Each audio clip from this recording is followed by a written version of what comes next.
and welcome to the Shakedown.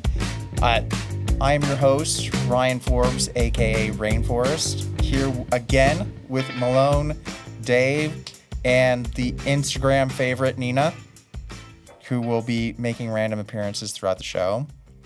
And we just, on this episode, we already kind of started before the show.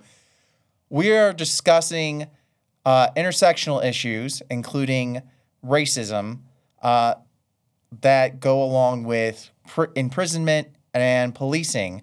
So basically any issue, whether it's racism or sexism or disabilities, and how those Who has those disabilities, Ryan?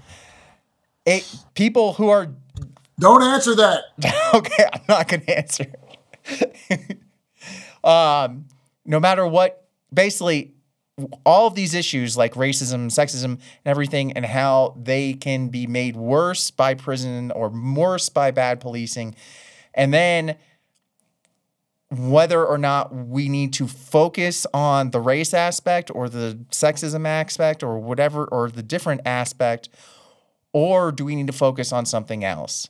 And to start off the conversation, I was saying I don't focus on the race aspect. Like when I talk about the criminal justice system and what needs to change, I don't focus on the race, gender, sexism, disabilities. I don't, because the problem isn't there with race, gender, sex, disability, whatever the intersectional issue is. Does prison make it worse? Yes, absolutely. Does policing make it worse? Yes. The problem with the prisons is the idea that we should put people into cages and just leave them there and forget about them. That's the problem. And then the same thing with policing.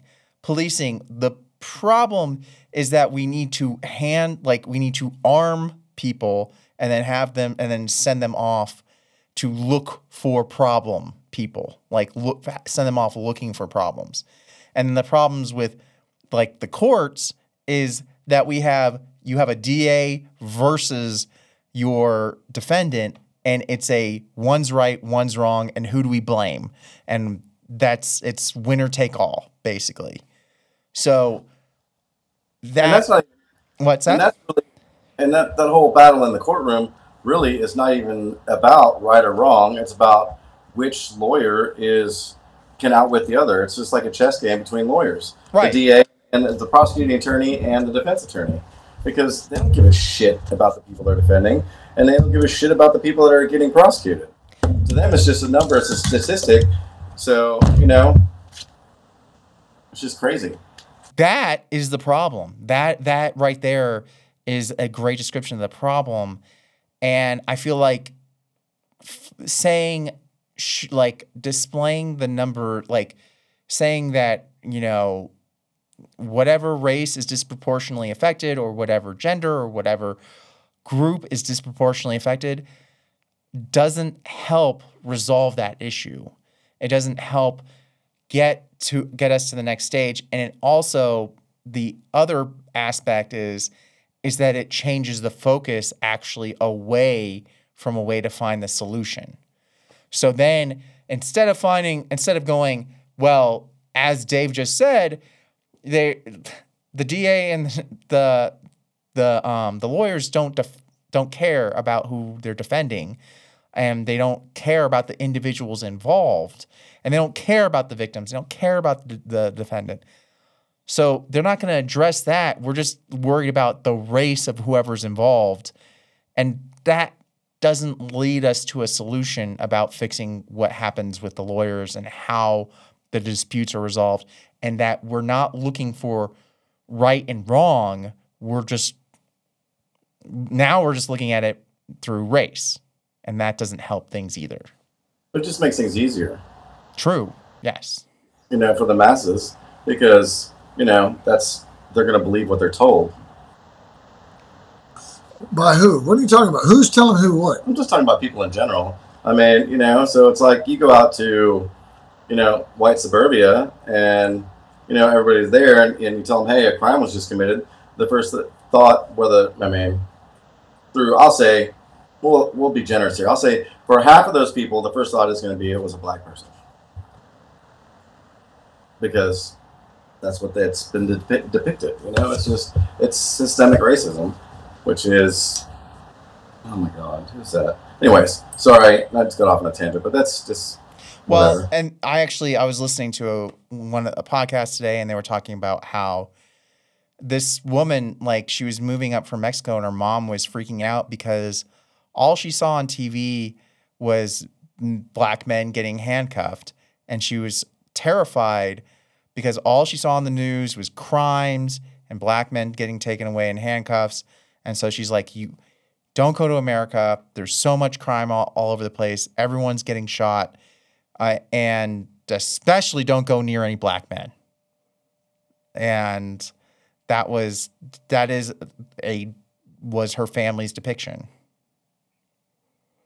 That's like, you know, you can even go so far as like, you know, everybody thinks Mexico is all, you know, cartels and you're going to get shot and, you know, and sold into white slavery, you know, whatever, by the cartel. But it's really, you know, I've got friends who go to Mexico all the time, and they're like, yeah, well, the element's there. It's no more dangerous than it is here, except over there, you're not going to get prosecuted like you are here. Right. You don't think that makes it more dangerous in Mexico? That people aren't going to get prosecuted for it? I think it's more motive. I don't know. It's just, I mean, it's like anywhere else. I mean, I'm not going to go into a bad neighborhood here and just go, hey guys, what's going on? Because I'm not stupid. I do. I walked straight through 5th Ward, 3rd Ward. I lived out there in the southwest side. Your dog is more dangerous than those places. Ah! Stay back, man. Chill. She's going for my hands. He says he doesn't play. He doesn't play with her. I'm not playing with her. I'm trying to keep her. I'm trying to calm her down over here. And I play with her, but I'm not playing with her like that. Look. Am I playing with her right now? She just goes straight for my hand. Look, what do you know is in my? Yeah. What do you know? I had to deal with a pocket beagle today who wanted to bite me, and I had to do every time she even tried to bite. I had to be no, and then take my hand away, and then ignore her. Yep. Instead of doing this. Yeah. What am I doing? I'm petting her dog. Don't pet her. No. Ignore her. Yeah. I can't. She's in my lap. Cross your arms. I can't. I got a dog slobber on. And these are the serious issues, the serious criminal justice issues we tackle here on the Shakedown are dog slobber. And I'm still, you know, even though I feel a little bit better about it after we were earlier about this topic, I still don't really feel like I totally get what you're saying. I'm not convinced by how you put it that we should or should not be speaking about such issues. I can see an argument otherwise. Also, but I do think that people are a bit obsessed with the race issue more so than they are the race aspect of almost any issue than they are with the issue itself. well, Just by not focusing on that, by taking your attention away from that alone will aid in isolating the actual issues that you're trying to fix, as opposed to trying to isolate the nebulous issue of what's going on inside people's heads and their motivations whenever they do whatever they do. Well, to me, the simplest way to put it is this. The race issue has been an issue in this country since before it was founded. The race issue. It's probably been an issue in the world, in this whole entire world since before this nation was founded. Right. And so there's that aspect of it. Now we're dealing, and then on top of it, there's the criminal justice problems, which have their own unique history. Now, some of that history directly stems from the racist aspect, which is like part of the reason, when slavery ended, the first thing the South did was they made specific things crimes that black people are doing. It's why loitering became a criminal offense, because then they could jail them and then they got their slaves back. And then they could use them again. That's why, like, slavery did come into play in that. But the way we're using the problems we're having with criminal justice now are now distinct from the race issue.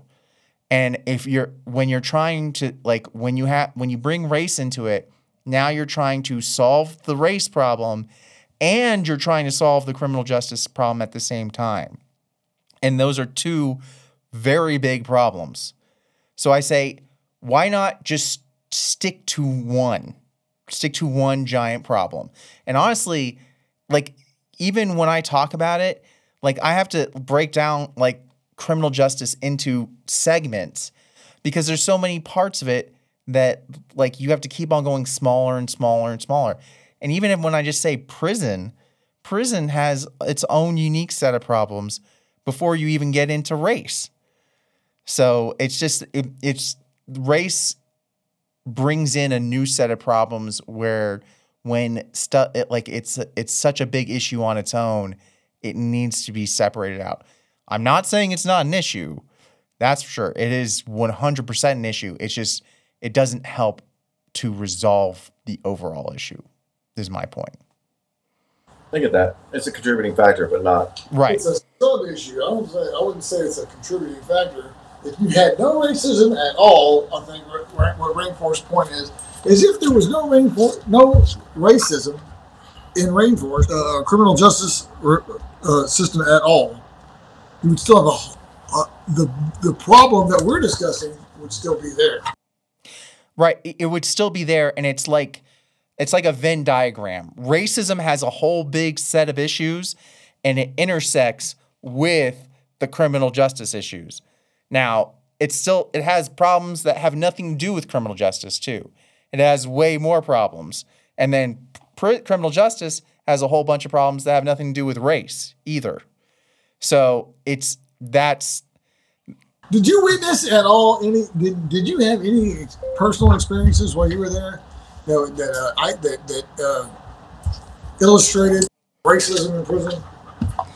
That you think needs to be addressed? We talked about it. I mean, we talked about some of the stuff.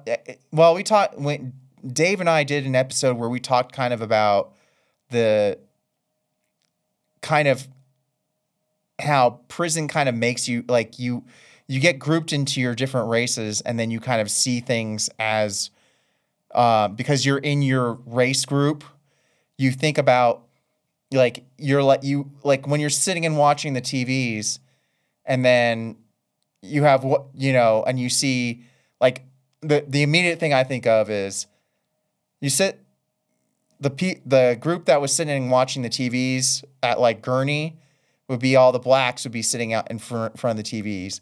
And then I couldn't hear anything that's going on the TV because they're sitting there yelling at it the entire time. And You are not the father. Yeah, exactly. And I'm like, and then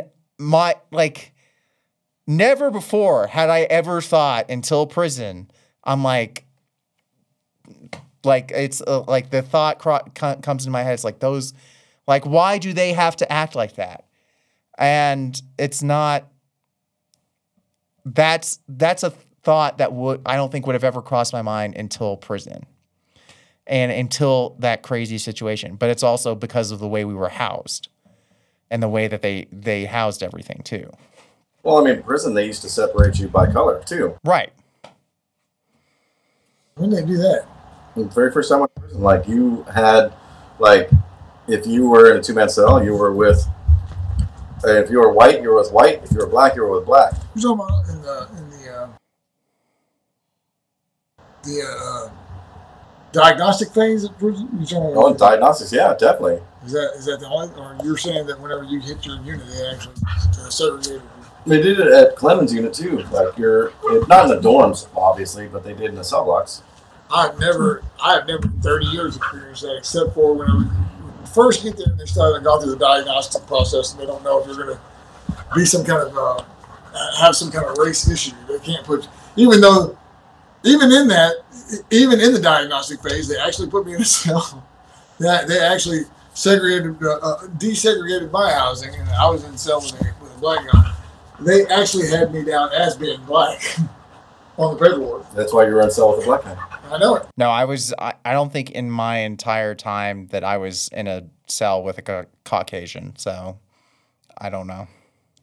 Yeah, that's what I'm saying. I've so rarely experienced it. It seems to me they made a point of doing the absolute opposite.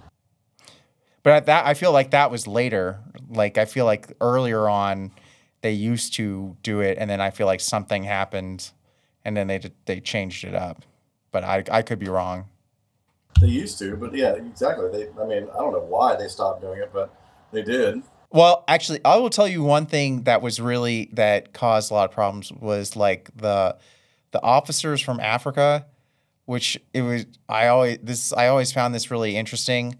The officers from Africa really hated African American inmates. Like they used to hear it all the time from them, but it's like they don't like American black people. They did not, especially inmates, because they thought they were like the worst representations of them, and they would make sure to take it out on them, like in whatever way they could, and like they would not. Is that an act of racism? Is that what you're saying? Yeah, I mean there was a lot of times where people would listen to me. Yeah, over. Racism. It is. We just said, of course, it is an act of racism. Yeah, it is. How it is. I mean, you're talking about the same race. That's not racism. Okay, so I guess it is. It's just like saying like people like just like Mexican people don't like people from El Salvador or from different South American countries. It's the same thing. It's just like the Africans don't like the American blacks. They think, well, you hear them all the time. I say, oh, they're lazy. They have all these generalizations of what they think, and so yeah, that's. I don't see that as racism. I see that as the same thing as how I used to feel about all those Aryan Brotherhood stuff. I remember you even asked me when y'all asked me whenever I was in prison with Rainforest one time. He said at the table and asked me, "How come you never fell in with those guys?" And I explained to him, I don't even look at them. I explained to I told Rainforest, I find those people extremely distasteful. I think that they're just disgusting people all the way around. I can get into all their, specific behaviors and all that, but that's not really the point. The point is that I see them the exact same way those Africans see these other guys. So that's kind of racist. It's not racist. I don't hate them because of their race. I hate them because of their particular behavior of this gang. But it has nothing to do with their race. But Malone, but it does.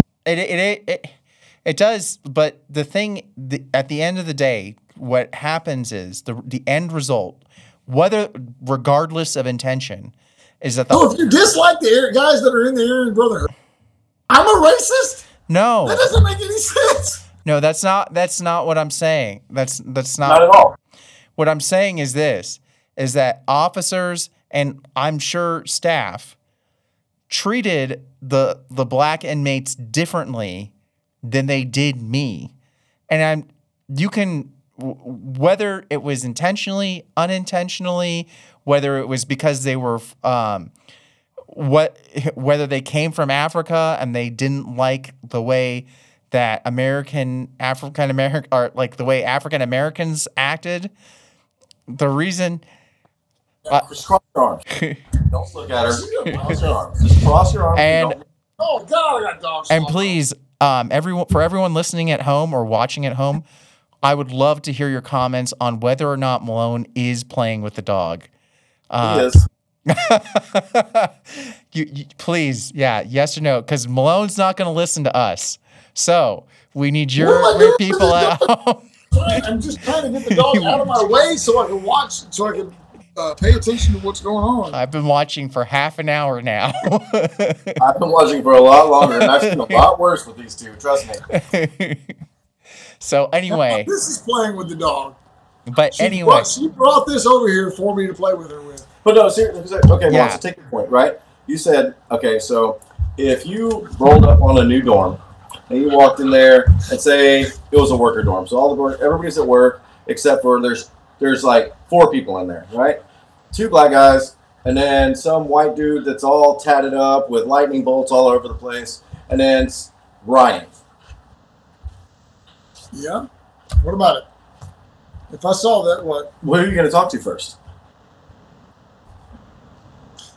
I know, well, you're going to automatically you assume. You just said you don't like the people, all those the white supremacist guys because of what they represent. So, I mean, if you see this guy who, by just looking at him, represents everything that all these white power people do, you're just gonna automatically assume that he is one of them. So you would probably talk to Ryan first. I'm not, and I know that's the immediate assumption that I would. But didn't you just say that you didn't like them because of... I don't like them, but that doesn't, just because I see the character, the hallmarks of them and tattoos and all that doesn't necessarily mean I'm going to think that that's what they are, because I know too many of them that have gotten away from that stuff in prison, that have been locked up in the early 90s whenever all that stuff meant something different. It was a completely different situation. And then whenever later on they realized that was nonsense. So, I mean, I don't necessarily instantaneously, but that's a nuanced type of thing. I know the immediate... That sounds good. That's all I'm going to say. And I'm going to say this. We're 4 minutes away. None of y'all ever met anybody in prison that had swastikas tattooed on them and all kinds of other racist nonsense and end up being a really good person. I have. Oh, man. It was not a part of they were no longer a part of all that nonsense, didn't believe it. They made a bunch of mistakes when they were young and put that crap on their body because they were in a much different situation. Regardless, it doesn't matter what they could be whatever, holy roller do-gooder, it doesn't matter. The first thing people are going to see is their tattoos and all this hate speech they got all over them, and they're gonna make it this. Have I ever told you the story of my cellie? Who loved tattoos, but he had mental problems, and like he got the whole Last Supper tatted on his abs, and then one day, and he got this beautiful like artistic rendition of it tattooed on his abs. And then one day I come back to the cell and his whole chin is black and he has this like hand-drawn cross under his eye. And he has in white, like the left blank under his chin, it says like John 3:15 or something on his chin. It is the 2 ugliest tattoos I've ever seen. And he had never said anything about this. He's like, hey, can you notice? I'm like, what happened? Yeah, exactly. And I'm like, you totally disfigured yourself. Right, exactly. And he had lost his mind. But the point is like, the second that guy, like he was dating one of the guards and everything, all that kind of stuff. That all fell off after that because, like, people judge that stuff. And people judge that stuff. And I might judge some crazy stuff like that, too, if I see a crazy face tattoo. I'm not necessarily talking about that.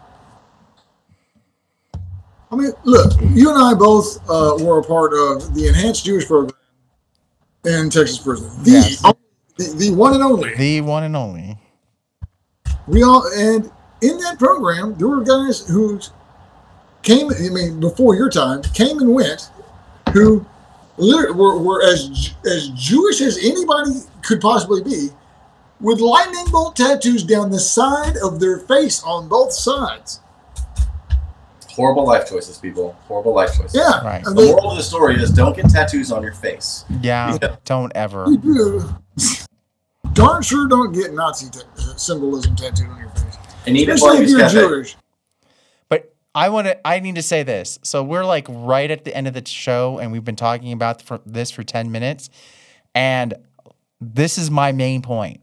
All this discussion on tattoos, all this discussion on racism, has this helped clarify for anyone what we need to do to improve the criminal justice system? That could very well be the lack of our ability to convey a proper point, more so than fact.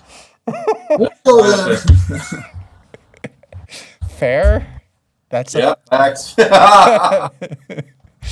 Could be a fair point. Confusing more people, because if you did, that was our goal. Well, I guess on that happy note, I'm still standing by the fact that. And once again, I'm always happy to have this debate. If anyone wants to leave notes in the comments, their thoughts, whatever, please hit us up, leave comments, tell us your thoughts, and we're happy to hear more. And we'll catch you next. What's that? You're right. And we can talk about it later. Exactly. Actually, that's the whole point. Is that we're not trying to talk about this. We're trying to get it all, to air that issue out right now so that it can be dropped. I don't think it could be aired out in like 100 episodes, but that's just my personal opinion.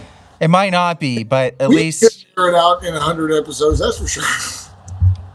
That's because we're like the Three Stooges, but that's okay. we can all. But now we have this episode. I can reference it back and say we had this discussion. This is why we don't talk about it. And on that, we can end this episode.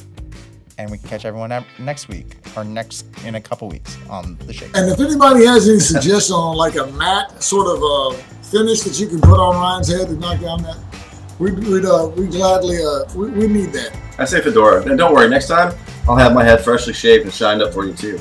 Excellent. The Shakedown was produced at Longmont Public Media. And our theme song, Shakedown, was brought to you by Envato Elements. If you want any Shakedown merchandise, or you want to support the show, you can go to waywordpress.com. That's WAYWORD press.com.